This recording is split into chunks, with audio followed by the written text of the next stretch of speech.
एक गांव था, पहाड़ों और जंगल से घिरा हुआ, बहुत खूबसूरत। कुदरत ने जैसे उस गांव पर हरियाली को दोनों हाथों से बांटा था। उसी गांव में एक साहूकार रहता था, जय सिंह नाम का। जय सिंह साहूकार बहुत सज्जन था। साहूकार होने के बावजूद वो लोगों के लिए हमेशा खड़ा रहता था, लोगों की हर हाल में मदद करता था। जय सिंह के बारे में गांव में सब लोग हमेशा अच्छी बातें करते थे। जय सिंह की बहुत बड़ी हवेली थी, पूरे गांव में उसकी बहुत सारी जमीनें और खेत थे। जय सिंह के साथ सभी अच्छा था, बस एक ही बात थी, उसका परिवार नहीं था। कई सालों पहले एक हादसे में जय सिंह की पत्नी और बच्चों की जगह पर ही मौत हो गई थी। जय सिंह अंदर से टूट गया था, लेकिन उसने अपना पूरा ध्यान गांव के लोगों में लगा दिया था। जय सिंह की हवेली के पीछे उसकी बहुत बड़ी खाली जमीन थी, जिसमें उसने बहुत सारे पेड़ लगाए हुए थे। बहुत सारे पंछी उन पेड़ों पर अपने घोंसले बनाकर रहते थे। उसके पीछे ही जंगल की शुरुआत होती थी। जंगल से कभी कभी जंगली जानवरों की आवाजें आती थीं, लेकिन जय सिंह निडर था, वो कभी किसी चीज से नहीं डरता था। जय सिंह अब लगभग 55 साल का था। जय सिंह के परिवार में कोई नहीं था, लेकिन गांव के दूसरे तरफ जय सिंह का भाई रहता था। उसके भाई मान सिंह का एक बेटा था जो बहुत लालची था। उसे काम करना अच्छा नहीं लगता था। उसने मान सिंह के हिस्से में आई हुई सभी खेत और जमीनें बेचकर उसके आए हुए सब पैसे उड़ा दिए थे। मान सिंह भी बहुत बीमार रहता था और अपने बेटे के बर्ताव पर दुख करता रहता था। एक दिन गांव में बहुत ज्यादा बारिश हो रही थी। पूरी रात बारिश होती रही। जय सिंह अपनी हवेली में बैठकर बारिश को देख रहा था। उसे बहुत अकेलापन महसूस हो रहा था। उसके नौकर बिरजू ने जय सिंह के लिए खाना लाकर रखा और कहा कि मालिक, मैं चलता हूं, आप खाना खा लीजिए। जय सिंह ने करुणा भरी आंखों से उसकी तरफ देखा और कहा, बिरजू, बाहर देखो कितनी बारिश हो रही है। तुम्हारा घर भी बहुत दूर है। इतनी तेज बारिश में तुम्हारा जाना ठीक नहीं होगा। नदी में उफान आया होगा। नदी का पानी रास्ते पर बहने लगा तो तुम कहीं फंस सकते हो। एक काम करो, आज रात यहीं हवेली में रुक जाओ। एक और थाली लेकर आओ, हम दोनों मिलकर खाना खाते हैं। जय सिंह की यह बात सुनकर बिरजू को बहुत अच्छा लगा। सच में इतनी तेज बारिश में उसका घर जाना खतरे से खाली नहीं था, और जय सिंह ने अपनी इंसानियत दिखाते हुए अपने नौकर को रोक लिया था। बिरजू खाना लेकर आया और दोनों ने मिलकर खाना खाया। रात भर बारिश बरसती रही। सुबह बारिश रुक गई। पूरे गांव में कीचड़ फैल गया था। जय सिंह अपनी हवेली की खिड़की में खड़े होकर देख रहा था। उसने देखा कि जंगल के पास उसने जो पेड़ लगाए हुए थे, वहां एक पेड़ के नीचे बिल्ली का बच्चा कीचड़ में फंसा हुआ था। जय सिंह ने उस बच्चे को देखा और भागकर पिछले दरवाजे से वहां आया। वो कीचड़ में चलते हुए एक पेड़ तक आकर पहुंचा। जय सिंह ने नीचे झुककर बिल्ली के उस बच्चे को कीचड़ से बाहर निकाला और उसकी नब्ज देखी। उसकी नब्ज चल रही थी। जय सिंह ने कहा, भगवान का शुक्र है, ये जिंदा है। बेचारा ये बच्चा पता नहीं यहां कैसे आ गया। इसकी मां कहां होगी या इस बारिश में कहीं बह गई है। तभी बिरजू वहां आया। उसने जय सिंह से पूछा, मालिक, ये क्या, आप यहां कीचड़ में क्यों आए हैं? मैंने देखा कि बिल्ली का बच्चा कीचड़ में फंसा है, इसलिए उसे कीचड़ से बाहर निकालने आया था। लाइए मालिक, मैं इस बच्चे को साफ करता हूं। बिरजू ने कहा, नहीं नहीं बिरजू, तुम रात से यहीं हो। तुम्हारे घर वाले तुम्हारी चिंता कर रहे होंगे। मैं इस बच्चे को साफ करता हूं। बिरजू मना कर रहा था, पर जय सिंह के बहुत जोर देने के बाद वो चला गया। जय सिंह बिल्ली के उस बच्चे को हवेली के अंदर लेकर आया। उसने बिल्ली के बच्चे को धोकर साफ किया, फिर उसे दूध पिलाया। दूध पीकर बिल्ली का बच्चा सो गया। एक हफ्ता बीत गया। अब जय सिंह रोज उस बिल्ली के बच्चे के साथ खेलते हुए अपना समय बिताने लगा। उस बिल्ली के बच्चे के साथ खेलते हुए उसे बहुत सुख महसूस होता था। बिल्ली का बच्चा भी जय सिंह से बहुत घुल मिल गया था। जय सिंह जब बाहर से आता था, बिल्ली का बच्चा उसके पैरों में आकर अपना सिर घिसता था, जैसे कि वो जय सिंह से कह रहा हो कि मुझे अपनी गोद में उठा लो। जय सिंह जब काम के लिए बाहर जाता था, तब बिरजू बिल्ली के बच्चे का ध्यान रखता था। उस बच्चे के शरीर पर बहुत सारे धब्बे और रेखाएं थीं। उसकी आंखें भी गहरी पीले रंग की थीं। वो बहुत रौबदार लगता था। उसका वो रूप देखकर जय सिंह ने उसका नाम शेरू रखा था। शेरू रोज जय सिंह के साथ खेलता। जय सिंह भी प्यार से उसे सहलाता और उससे बातें करता था। शेरू रोज जय सिंह की गोद में अपना सिर रखकर सोता था। 1-2 महीने बीत गए। शेरू अब बड़ा होने लगा था। एक दिन बिरजू ने उसे खाना खिलाते हुए ध्यान से देखा। तब उसे लगा कि शेरू बहुत जल्दी बड़ा हो गया है। 2 महीने में ही इसका आकार बहुत बढ़ गया है। इसके पंजे और नाखून भी बहुत बड़े लग रहे हैं और शेरू के दांत तो किसी कील की तरह नुकीले हो गए थे। शाम को जब जय सिंह हवेली में वापस आया तब बिरजू ने उसे ये बात बताई। अब जय सिंह ने भी शेरू को ध्यान से देखा। शेरू के नाक के आसपास काले रंग की रेखाएं बन रही थीं। शेरू को देखने के बाद जय सिंह और बिरजू ने एक दूसरे को देखा। दोनों बहुत चौंक गए थे। शेरू प्यार से जय सिंह के साथ खेल रहा था। जय सिंह ने कहा, ये तो बिल्ली का बच्चा नहीं है। हाँ मालिक, शेरू तो एक चीते का बच्चा है, बिरजू ने कहा। जिस शेरू को दोनों बिल्ली का बच्चा समझकर उसके साथ खेल रहे थे वो एक चीता था और अब वो जय सिंह की हवेली में बड़ा हो रहा था। शेरू एक चीता है, ये पता चलने के बाद बिरजू को डर लगने लगा। उसने जय सिंह से कहा कि मालिक, अब हम क्या करें? इस चीते को हम हवेली में कैसे रख सकते हैं? इसे जंगल में छोड़ देना चाहिए। जय सिंह ने कहा, तुम्हारी बात सही है, लेकिन मुझे शेरू से बहुत लगाव हो गया है। मैं इसके बिना नहीं रह सकता। पर मालिक, अभी ये छोटा है, जब बड़ा हो जाएगा और इसका आकार पूरा बढ़ जाएगा तब हम क्या करेंगे? शेरू बहुत खूंखार बन सकता है, ये तो एक झपट में हमें गिरा सकता है, बिरजू ने शंका जताई। जय सिंह ने एक लंबी सांस ली। उसने शेरू को देखा। शेरू शांति से जय सिंह की गोद में सिर रखकर सो रहा था। उसे ऐसे देखकर कोई नहीं कह सकता था कि यह कोई जंगली खूंखार जानवर हो सकता है। किसी बिल्ली के छोटे से प्यारे बच्चे की तरह वो सोया हुआ था। जय सिंह ने कहा, देखो इसे बिरजू, कितना प्यारा है ये और कितनी शांति से सोया हुआ है। माना कि ये बिल्ली का नहीं, चीते का बच्चा है, पर मैं इसे लाया तो बिल्ली का बच्चा समझकर ही ले आया था। 2 महीनों तक मैंने इसे कितने प्यार से रखा है। इसे भी मुझसे कितना लगाव हो गया है। मैं इसे नहीं छोड़ पाऊंगा। जय सिंह की बात सुनकर बिरजू सोच में पड़ गया। उसने कहा, लगाव तो मुझे भी हो गया है शेरू से मालिक, पर अब जब मुझे पता चल गया है कि ये बिल्ली नहीं चीता है तो मुझे उससे डर लगने लगा है। पता नहीं कभी अगर इसने मुझे झपट लिया तो। जय सिंह ने कहा, नहीं बिरजू, कोई भी जानवर बेवजह किसी को नहीं मारता है और हमारा शेरू तो बहुत प्यारा है, कभी भी हमें कुछ नहीं करेगा। तुम डरो मत। तभी शेरू उठ खड़ा हो गया और उसने उबासी ली। उबासी लेते हुए भी शेरू बहुत प्यारा लग रहा था। वो जय सिंह के हाथ को चाटने लगा और जय सिंह शेरू को खाना खिलाने लगा। ऐसे ही दिन बीतने लगे। बिरजू शेरू से खेलता था, उसे खाना खिलाता था, लेकिन उसके मन में डर बैठा था, इसलिए वो बहुत ध्यान रखता था। जय सिंह शेरू से बिल्कुल नहीं डरता था। वो एक चीता है, ये पता चलने के बाद भी जय सिंह उससे उतना ही प्यार करता था जितना पहले किया करता था। 3 साल बीत गए।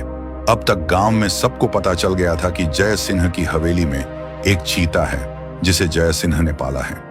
गांव वाले बातें बनाने लगे। जय सिंह कितना सज्जन और परोपकारी है ये सबको पता था, लेकिन एक चीते को पनाह देना ये पागलपन भरा है, ऐसा गांव वाले समझते थे। 1-2 बार जब जय सिंह गांव में काम के लिए गया था तब उन्होंने जय सिंह से कहा भी था कि चीते को जंगल में छोड़ दीजिए। कभी अगर गांव में आकर उसने किसी पर हमला कर दिया तो तब जय सिंह उन्हें समझाता था कि मेरा शेरू चीता है पर किसी बिल्ली की तरह प्यारा है, वो कभी किसी को कुछ नहीं करेगा। अरे उसे तो पता भी नहीं है कि वो इंसानों को खा सकता है। घर में मैं उसे रोटी सब्जी खिलाता हूँ और दूध पिलाता हूँ। ये सुनकर गांव वाले चौंक जाते थे। 1-2 बार कुछ गांव वाले काम के सिलसिले में जय सिंह की हवेली में आए थे। तब शेरू उन्हें हवेली के बाहर घूमता दिखाई दिया, पर शेरू ने किसी को कुछ नहीं किया। वो तो सच में किसी बिल्ली की तरह दूध पी रहा था। ये देखकर गांव वालों ने कहा कि जय सिंह ने अपने प्यार से एक जंगली जानवर को भी पालतू बना दिया है। एक दिन जय सिंह सरपंच से मिलने गया था। सरपंच और पंचायत के और लोग गांव के एक बड़े बरगद के पेड़ के नीचे बैठे हुए थे। सरपंच जी, बहुत जरूरी बात करने आया हूं आपसे। अच्छा हुआ कि आप सब एक साथ हैं।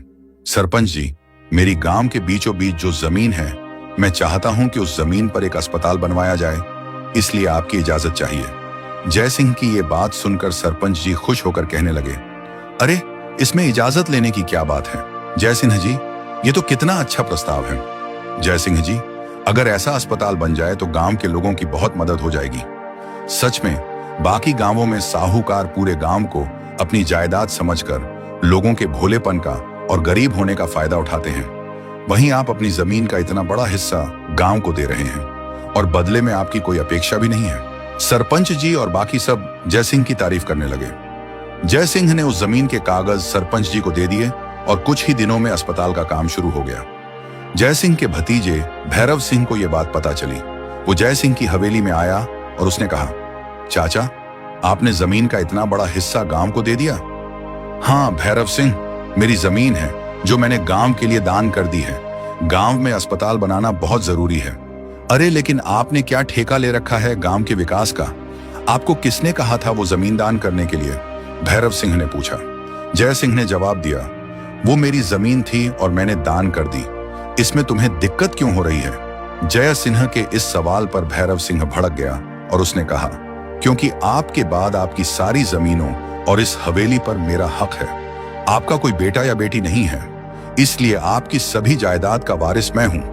आप अभी मुझे बाकी की जमीनों के कागज दे दीजिए। मैं नहीं चाहता कि आगे जाकर जो मुझे मिलने वाला है वो आप बिना वजह के गांव में बांट दें। तुम सपने बहुत देखते हो, जय सिंह ने कहा। तुम्हें क्या लगता है कि जिस तरह से तुमने मानसिंह की पूरी जायदाद को शराब और जुए में उड़ा दिया है, मैं अपनी जायदाद उड़ाने दूंगा? ये बेकार की बातें सोचना छोड़ दो। मेरी जायदाद का एक पैसा भी तुम्हें नहीं मिलेगा। जय सिंह की यह बात सुनकर भैरव सिंह गुस्से से तिल पापड़ हो गया। वो जोर जोर से चिल्लाकर जय सिंह से बात करने लगा। तभी शेरू सामने आ गया और गुस्से से भैरव सिंह की तरफ देखकर चिल्लाया। उसने भैरव सिंह को एक पंजा मारा, जिससे भैरव सिंह के शरीर से खून बहने लगा। वो अपनी जान बचाकर भाग गया, लेकिन वो शेरू से बहुत डर गया था और समझ गया था कि शेरू के रहते वो जय सिंह से अपनी बात नहीं मनवा सकता है। भैरव सिंह ने अपना इलाज करवाया। जय सिंह ने देखा कि शेरू उससे कितना ज्यादा प्यार करता है कि वो किसी को उसका कुछ बुरा कभी करने नहीं देगा। उधर गांव में यह बात फैल गई कि जय सिंह के पालतू चीते ने भैरव सिंह पर हमला कर दिया है। यह सुनकर सबके मन में डर बैठ गया। इस बात का फायदा उठाकर भैरव सिंह ने गांव वालों से कहा, देखो, आपके सज्जन साहूकार जय सिंह ने एक चीता, ऐसा चीता पाला है जो उसके बेटे जैसे भतीजे पर ही झपट पड़ा। अरे, मैं तो सिर्फ अपने चाचा से उनका हालचाल पूछने गया था। सोचा था कि चाचा अकेले हैं, मैं ही तो हूं जो उनका ध्यान रखेगा, लेकिन उन्होंने तो उस चीते को मुझ पर छोड़ दिया। गांव वाले भैरव सिंह की बात ध्यान से सुन रहे थे। अब आप ही सोचिए, वो है एक जंगली जानवर और उसके मुंह को मेरा खून लग चुका है। कहीं वो गांव में घूमकर किसी और पर न झपट पड़े। कुछ गांव वालों को भैरव सिंह की बात सही लगी। सबने सोचा कि जय सिंह का पालतू है चीता, पर बाकी सब पर हमला कर ही सकता है। गांव वालों ने भैरव सिंह से कहा, आप सही कह रहे हैं, उस चीते को ऐसे हवेली में रखना बाकी गांव वालों के लिए सही नहीं है। हमें जाकर जय सिंह जी से बात करनी चाहिए। तब भैरव सिंह ने कहा, नहीं चाचा जी, उस चीते से बहुत प्यार करते हैं, उसे छोड़ने के लिए कभी नहीं मानेंगे। उस चीते को गांव से नहीं, उस दुनिया से ही बाहर कर देना चाहिए। कुछ ऐसा सोचना चाहिए जिससे वो चीता मर जाए। गांव वालों ने भैरव सिंह की बात में हामी भरी और सब शेरू को मारने के लिए अलग अलग तरकीबें सोचने लगे। बिरजू उस समय हवेली पर जा रहा था। उसने भैरव सिंह और गांव वालों की बातें सुन ली और हवेली में आकर जय सिंह को बता दी, मालिक, सब गांव वाले शेरू को मारने की सोच रहे हैं। मुझे लगता है कि वो उसे मारने यहाँ आए, उससे पहले हमें इसे जंगल में छोड़ देना चाहिए। पर मैं इसे कैसे छोड़ दूं बिरजू? तुम जानते हो, हम दोनों एक दूसरे के बिना नहीं रह सकते हैं। जय सिंह ने कहा, आपकी बात सही है मालिक, पर अगर गांव वालों ने इसे मार दिया तो आपको बहुत ज्यादा दुख होगा। बेकार में शेरू की जान चली जाएगी। इससे तो अच्छा है कि ये आपसे दूर रहेगा, लेकिन जिंदा तो बचेगा। जय सिंह सोचने लगा। उसने गांव में जाकर देखा तो सच में गांव वाले शेरू को कैसे मारा जाए, इसकी योजना बना रहे थे। ये देखकर जय सिंह ने सोचा कि बिरजू सही कह रहा है। रात को बिरजू और जय सिंह जाकर शेरू को जंगल में छोड़ आए। जय सिंह की आंखों से आंसू बह रहे थे, पर वो कुछ कह नहीं पा रहा था। उसकी आंखों के आंसू देखकर शेरू भी उसे इस नजर से देख रहा था, जैसे उसे पता चल गया हो कि जय सिंह जो कर रहा है वो उसे बचाने के लिए ही है। शेरू चला गया। अब भैरव सिंह ने मौका देखकर अपने कुछ नौकरों के साथ मिलकर जय सिंह को पकड़कर हवेली में ही बांध दिया। जब बिरजू उसे बचाने बीच में आया तब उसे भी बांध दिया। दोनों को अलग अलग कमरों में रख दिया। भैरव सिंह ने जय सिंह से कहा, जल्दी हवेली और जायदाद के सारे कागज मेरे नाम पर कर दो। जय सिंह ने साफ मना किया और कहा, मैं मर जाऊंगा, पर तुम्हें मेरी जायदाद कभी नहीं दूंगा। इस बात पर जोर से हंसते हुए भैरव सिंह ने कहा, आपके मरने के बाद वैसे भी ये जायदाद मेरी ही हो जाएगी। कुछ दिन बीत गए। भूखे प्यासे जय सिंह और बिरजू की हालत बहुत बुरी हो गई थी। पर अब तक जय सिंह नहीं माना था। भैरव सिंह रोज आकर जय सिंह से कागज मांगता था, पर जय सिंह ने उसकी बात नहीं मानी थी। भैरव सिंह को यह बात नहीं पता थी कि कोई उस पर छुपकर नजर रख रहा है। एक रात भैरव सिंह ने सोचा कि रोज रोज जाकर जय सिंह से जायदाद मांगने से अच्छा है कि इस बार उसे खत्म ही कर देता हूं। यह सोचकर रात के समय भैरव सिंह तलवार लेकर हवेली में आया। हवेली के पीछे से झाड़ियों के बीच कोई बैठा था, जो अपनी पीली चमकती हुई आंखों से हवेली पर नजर रखे हुए था। उसने भैरव सिंह को हाथ में तलवार लेकर आते हुए देखा और इससे पहले कि भैरव जय सिंह पर वार करे, वो भैरव पर झपट पड़ा। वो शेरू था जो इतने दिनों से हवेली के पीछे झाड़ियों में छुपा हुआ था। उसने भैरव के गले को दबोचा और वहीं भैरव खत्म हो गया। सरपंच जी वहां पहुंचे और उन्होंने जय सिंह और बिरजू को खोला। दोनों कमरे से बाहर आ गए और शेरू जय सिंह के पास जाकर अपना सिर घिसने लगा। जय सिंह नीचे बैठ गया और उसे प्यार से सहलाने लगा। आज शेरू की वजह से जय सिंह की जान बच गई थी। सालों पहले जय सिंह ने बिल्ली का बच्चा समझकर शेरू को पाला था, लेकिन आज उसने अपने मालिक के एहसान का बदला चुका दिया था। जय सिंह ने सरपंच से कहा कि जब मैं मर जाऊं तब आप वनाधिकारियों से कहकर मेरी इस हवेली और इसके आसपास के इलाके को इन जंगली जानवरों की सुरक्षा और उनके रहने के लिए इस तरह से बना दें कि जिसमें शेरू जैसे जख्मी और अनाथ जानवरों को बसेरा मिले। शेरू और जय सिंह के प्यार के किस्से गांव में चर्चा का विषय बन गए।